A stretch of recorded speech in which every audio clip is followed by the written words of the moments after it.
মুয়াজ্জিনের আজানে শোবে সাদিকের বেমল ভোরে শিশুদের ঘুম ভাঙে। হিমশীতল হাওয়ায় ভোরের শিশির মারিয়ে বুকে কোরআন শরীফ কায়দা ও আমপারা নিয়ে ছুটে চলে সুবহে মক্তবে।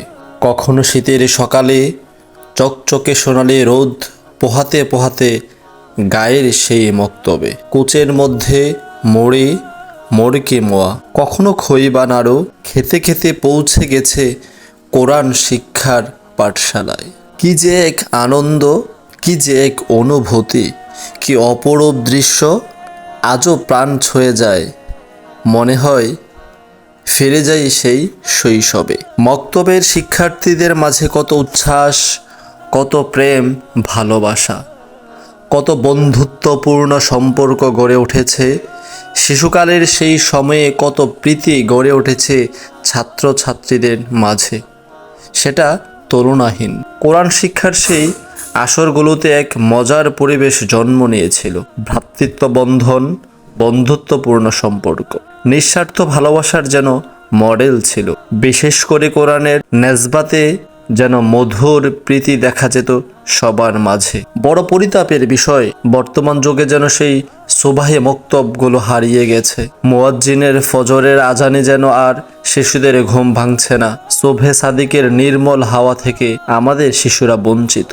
মক্তবের শিক্ষকগণও ছিল অতুলনীয়, খালেস আল্লাহওয়ালা। মহান আল্লাহর সাথে তাদের ছিল নিবিড় সম্পর্ক। দিন শেখানোর মাকসাদ নিয়েই তারা মক্তবের শিক্ষালয়ে সময় দিতেন। যৎসামান্য হাদিয়া যেটাই আসতো সেটাই নিয়েই তারা খুশি। প্রাণ খুলে ছাত্রছাত্রীদের পাঠদান করতেন। আহামরি কোনো চাহিদা থাকতো না। শিশুদের গড়ে তোলাই ছিল তাদের আসল উদ্দেশ্য। আর এই কারণে সেই সুবহে মক্তব থেকে বেরিয়ে আসতো আদব আখলাকি সোনার মানুষ। শিশুকালের পাঠদান পাথরে নকশা করার মতো। উস্তাদ যেটা পড়াতেন সেটা যেন খোদাই করা হয়ে যেত। শিশুদের হৃদয়ে কোরআন হাদিসের বাণী যেন অঙ্কিত হতো, সেটা আর কোনোদিন মুছে যেত না। সবচেয়ে বড় উপকার ছিল প্রতিটি শিক্ষার্থী আদব আখলাকের মডেলে রূপান্তরিত হয়েছে। ভবিষ্যতে সে যেখানেই গিয়েছে, যেই বিষয় নিয়ে লেখাপড়া করেছে, তার মাঝে সেই শিশুকালের মক্তবে পড়ার আসর বাকি থেকেছে, সেটা হারিয়ে যায়নি। তার কাজকর্ম, কথাবার্তা সবকিছুতেই যেন ব্যাপক পরিবর্তন বোঝা গেছে। তার সাথে অন্য কোনো মানুষের মিল খুঁজে পাওয়া যায় না। বড় পরিতাপের বিষয়, বর্তমান যুগে যেন সেই সুবহে মক্তবগুলো হারিয়ে গেছে। মুয়াজ্জিনের ফজরের আজানে আর শিশুদের ঘুম ভাঙছে না। শোবে সাদিকের নির্মল হাওয়া থেকে আমাদের শিশুরা বঞ্চিত। চকচকে সোনালি রোদ ভেদ করে আর মক্তবে যাওয়া হচ্ছে না। সেই ঐতিহ্য এখন হুমকির সম্মুখীন। মক্তবে পাওয়া যাচ্ছে না সেরকম ছাত্রছাত্রী, আবার মিলছে না সেই রকম মুখলিস ওস্তাদ। ওস্তাদ ও ছাত্র সবকিছুতেই সংকট। তবে কেন এমন অবস্থা? কেন আজ মক্তবগুলো এমন বেহাল দশা? কোমলমতি শিশুদের এমন অবস্থা কেন? আমরা একটু দৃষ্টি দিলেই পুরো অবস্থা আমাদের মাঝে চলে আসবে। কি কারণে সুবহে মক্তব চলছে না? আবার মক্তব না চলার কারণে আমাদের সমাজে কি অবক্ষয় দেখা দিয়েছে, তা সবকিছু ফুটে উঠবে। অপসংস্কৃতির ভয়াল কালো ধাবা আমাদের সুস্থ সমাজকে বিনাশ করে দিয়েছে। ভিনদেশি কালচার, ভিনদেশি সংস্কৃতি এদেশের নিরীহ মানুষের বলির শিকার। বিশেষ করে বিনোদনের নামে অপসংস্কৃতি গ্রাস করেছে আমাদের সকলকে।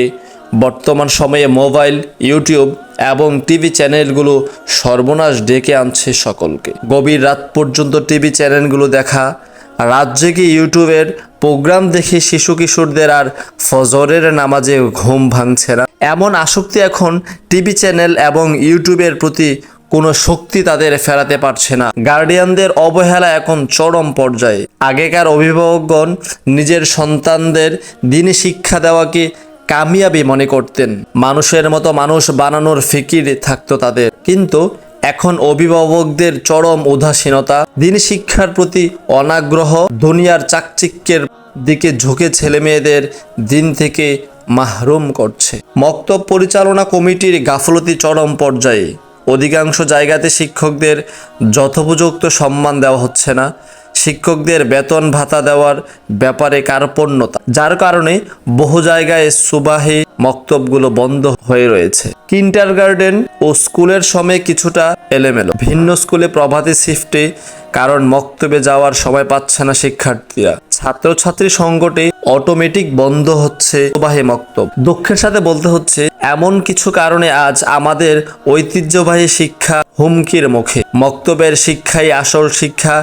একজন শিক্ষার্থীকে শিশুকালে তাদের যেভাবে শিক্ষা দেওয়া হয়, যে আদব আখলাক এর প্রতি উদ্বুদ্ধ করা হয়, সেটা থেকে এখন বঞ্চিত। এই মক্তবের শিক্ষা থেকে বর্তমান প্রজন্মের ছাত্রছাত্রীরা বঞ্চিত হওয়ার কারণে সামাজিক অবক্ষয় নেমে এসেছে।